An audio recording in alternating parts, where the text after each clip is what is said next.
یہ لوگ دور دراز کی دنیا کے بارے میں نہیں جانتے تھے، البتہ ایشیا اور افریقہ کے بارے میں خاصی معلومات رکھتے تھے۔ ان کے سوداگر یعنی تجارت کرنے والے نزدیکی ممالک سے، یعنی جو قریب ان کے ممالک پڑتے تھے، وہاں سے لکڑی، سونا، ہاتھی دانت، گرم مسالے، حتیٰ کہ بندر وغیرہ بھی لا کر تجارت کرتے تھے۔ مصری لوگ عمدہ طرز پر کھیتی باڑی کرتے تھے اور اس وجہ سے جلد دولت مند ہو گئے تھے۔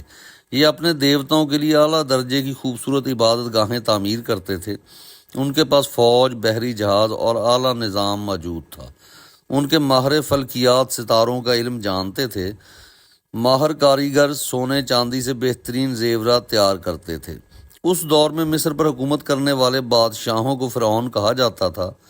وہ انہیں دیوتا جیسا مقام دیتے تھے۔ دنیا کی پہلی خاتون حکمران کا تعلق بھی غالباً مصر سے تھا۔ انسانی تاریخ کی اولین خاتون حکمرانوں میں